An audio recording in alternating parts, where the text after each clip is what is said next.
Bonjour et bienvenue sur Bricolone Geek. Bienvenue dans Geek History numéro 2 et aujourd'hui on va parler jeux de pompiers. Depuis un petit moment déjà, vous avez sans doute remarqué la prolifération des jeux de simulation de métiers en tout genre, sur PC principalement. On ne dira pas merci aux Allemands devenus spécialistes du genre, comme si retourner bosser était notre principale préoccupation pendant nos congés. Les plus connus et les plus sérieux sont entre autres Truck Simulator et Farming Simulator, qui vous mettront respectivement dans la peau d'un routier ou d'un fermier. Depuis Flying Simulator, tout est prétexte à rajouter simulator dans le titre, pour tout et n'importe quoi. Bus Simulator, Demolition Simulator, Pilt Simulator et j'en passe. Malgré tout, le concept simulator est quelque chose d'hypnotisant. La preuve en est, les chiffres de vente de Farming Simulator sont excellents et en font une franchise annuelle très attendue. Ce concept a réussi à accoucher de jeux complètement barrés, comme Goat Simulator, le simulateur où vous êtes une chèvre, ou Surgeon Simulator, où vous êtes un chirurgien qui a obtenu son diplôme en suivant des émissions de télé-réalité, ou Rock Simulator, le simulateur de cailloux. À première vue, toutes ces simulations n'ont pourtant pas un potentiel ludique énorme. Et il est vrai que parmi bien des métiers, celui de pompier fait partie de cette catégorie qui peut vous faire vivre des situations autrement plus impressionnantes que conduire un camion ou un tracteur.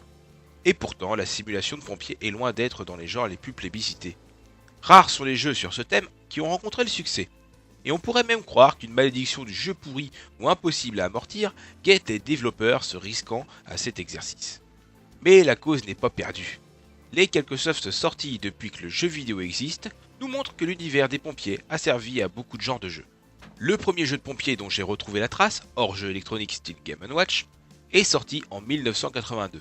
Il s'agit de Towering Inferno, un jeu Atari 2600 sorti aux USA. On y incarne un pompier devant éteindre les flammes d'un immeuble où chaque étage est un niveau. Comme beaucoup de jeux de cette époque, y jouer est presque une torture. Tenez, écoutez un peu les bruitages.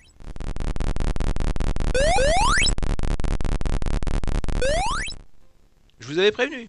Cela dit, le côté ludique pour l'époque est là. Ça n'est pas transcendant, mais on comprend vite le but et au moins c'est jouable. En 1984, c'est un jeu DOS qui a tenté sa chance.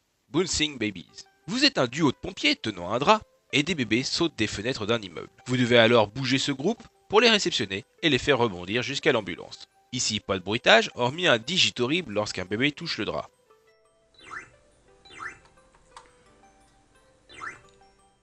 Aucune animation non plus. En fait, ce jeu a l'attrait ludique d'un Game & Watch raté, mais sur une bécane qui coûtait plusieurs milliers de dollars. Pas la peine de se demander si le jeu a rencontré le succès. En 1986, on a eu The Incredible Shrinking Fireman sur ZX Spectrum. Ici, point question de sauver qui que ce soit. Le jeu est un puzzle. Oui, enfin bon, plus un mix entre ce qui deviendra plus tard le genre du point and click et celui de la plateforme. Bien sûr, les digits sonores sont juste bons à vous faire saigner des oreilles. Mais graphiquement, on voit quand même bien les avancées technologiques de l'époque. En 1988, c'est Megumi Rescue qui débarque sur Sega Mark III, la Master System japonaise. Ce jeu propose une sorte de puzzle game à la Crackwood où votre super pompier rebondira sur un trampoline, un peu comme dans Bouncing Babies. Mais cette fois, il faudra le diriger vers les victimes qui crient aux fenêtres pour les arracher aux flammes, et revenir ensuite, toujours en sautant, pour arroser le feu. En 1989, c'est sur Famicom que sortira Flying Hero, copie à peine cachée du jeu précédent, mais en plus moche. Ce jeu est néanmoins un peu plus dur à maîtriser du fait des trajectoires plus anarchiques et rapides du personnage. Il proposera également des petits stages bonus bien moins intéressants où il faudra éteindre des feux volants en passant par des portes un peu à la Bugs Bunny Crazy Castle. Bien que l'attrait ludique montre vite ses limites dans ces deux jeux, ils sont à l'image de la production de l'époque en matière de puzzle game. Excepté que le contexte ici est assez loufoque, comme savent si bien le faire les japonais. Il faudra attendre 5 ans pour voir arriver l'âge d'or du jeu de pompier. Avec non pas un, mais deux nouveaux jeux qui en plus ont été testés par la presse comme n'importe quel autre jeu. Et avancée technologique oblige, ici il n'est plus question de puzzle game, mais bien d'action. En 1994, sort donc The Ignition Factor sur Super NES aux USA. Cette toute première simulation de pompier se veut sérieuse. Les personnages sont certes pas digitalisés, mais ont un look des plus réalistes. Vous devez éteindre un incendie en ayant préparé votre matériel au préalable, secourir les victimes, faire attention aux réactions physiques liées à un incendie, effondrement, explosion, effet en chaîne, et bien sûr, jouer de l'extincteur. Ici, point de musique, vous aurez surtout droit au bruit de la sirène d'alarme. Ce jeu, bien que sympa et réaliste, ne rivalise pas une seconde face au jeu le plus connu des rétro gamers sur le thème des pompiers. J'ai nommé The Fireman, sorti la même année sur Super NES. Cela dit, le jeu précédent n'aura pas à souffrir de cette concurrence car The Fireman est sorti au Japon, en Australie et en Europe, mais pas aux USA. Comme quoi, s'il n'y avait pas de l'entente sur les prix, il y en avait peut-être sur le zonage. Croisement entre un Zelda et un jeu de shoot, The Fireman est un incontournable des jeux de pompiers. Il est plaisant à jouer, graphiquement beau, dispose d'une petite histoire et d'un petit look cartoon qui plaira à tout le monde. Son histoire se passant en 2010, donc légèrement dans le futur par rapport à l'époque où le jeu est sorti, Human, le développeur du jeu, en profitera pour intégrer parfois des technologies avancées comme les robots ou la lance sac à dos à munitions infinie. Exit donc le réalisme du jeu précédent, place au shoot. Astuce de gameplay vraiment sympa, vous aurez avec vous un certain Danny, non pas celui de chez Danette. Et comme tout bleu qui se respecte, il n'entendra qu'à vous de lui en faire baver. Cela dit, même si vous ne le contrôlez pas, il sera parfois d'une aide très précieuse. Un classique de la Super NES, et comme toujours avec les jeux de pompiers, un jeu peu vendu, donc rare et d'autant plus recherché qu'il est bon. Son seul défaut est en fait d'être un peu court. Mais bon, tant qu'on a l'ivresse, The Fireman fait office d'ovni dans la Logitech de la Super Nintendo, et même dans le genre de pompier lui-même, une petite perle à posséder absolument.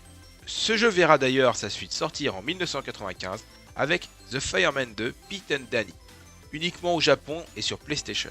Un jeu 2D dans la même veine que le premier, qui aurait presque pu sortir sur Super NES, s'il n'y avait pas ces voix enregistrées et cette bande sonore tirant parfaitement parti du format CD.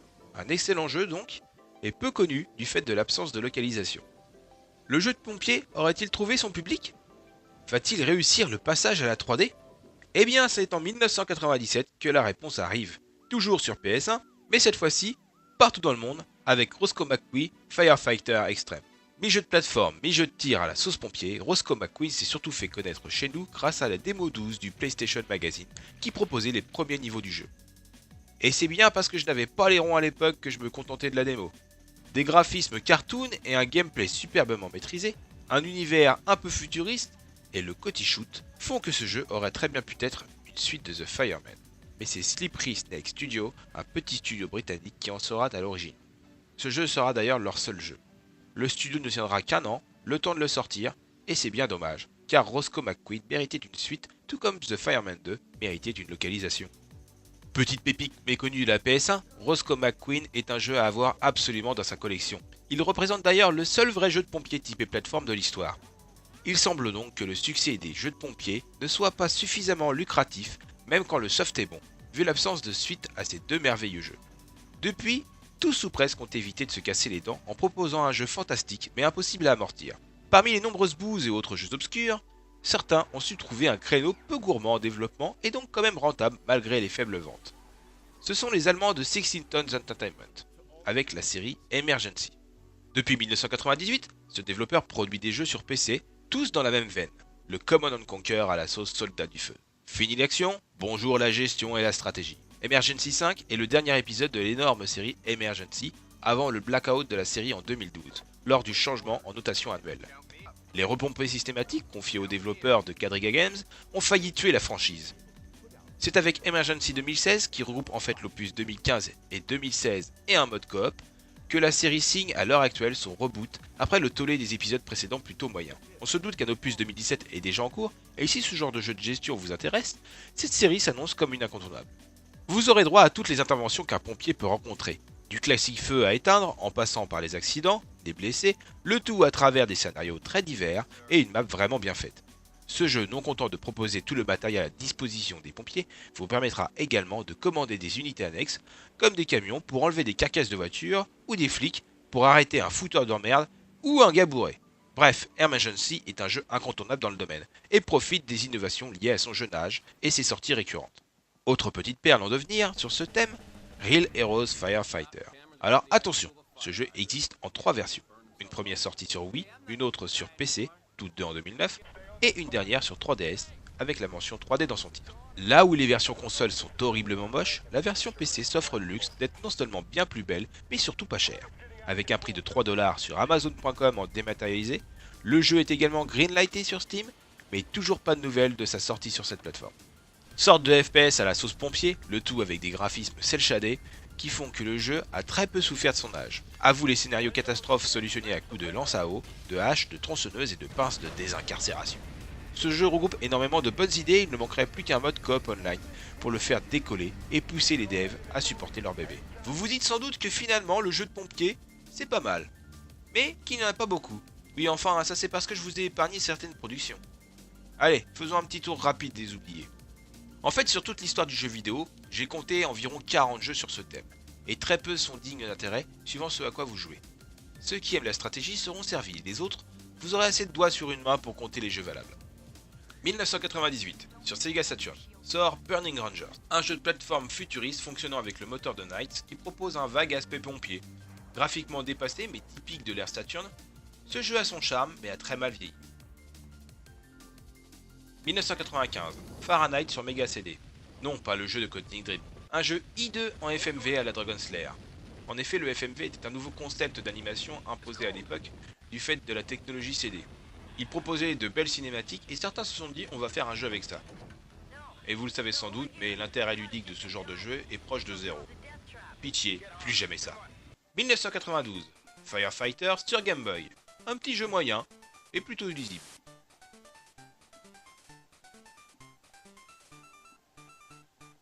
1999, la borne d'arcade Brave Fighters de chez Sega.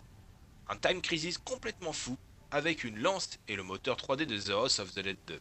Ce jeu aurait mérité une sortie Dreamcast. 2004, Firefighter FD18 sur PS2. Un TPS plutôt moyen, mais dont la réalisation est plutôt propre. 2013, Mighty Switch Force 2 sur le Nintendo eShop de la 3DS et de la Wii U. Un petit platformer shoot 2D qui joue sur les effets de profondeur. Plutôt sympa, surtout en portable, bien qu'assez classique dans ses mécaniques, à réserver aux plus jeunes vu sa facilité. 2009, Team Power Héros du Feu sur DS, un jeu opportuniste tout juste bon à offrir à un schlard que vous n'aimez pas.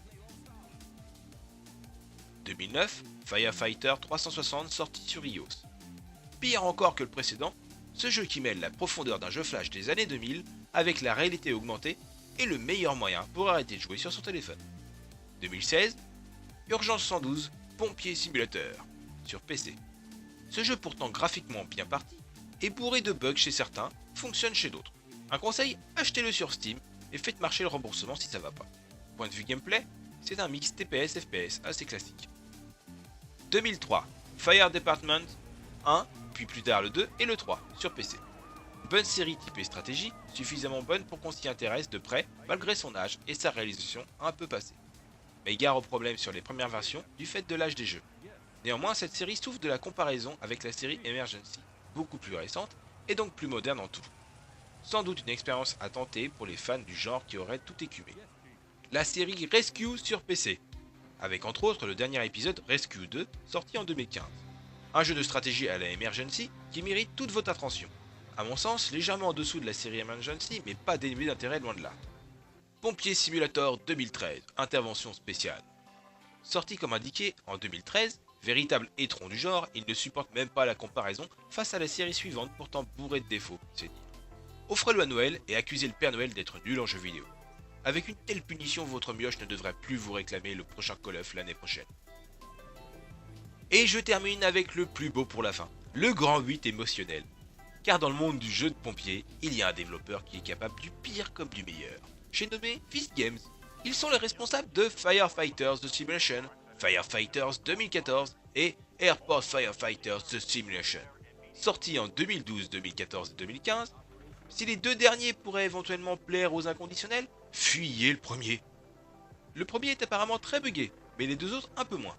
Il propose un gameplay identique à Pompier Simulator 2013, mais en mieux quand même.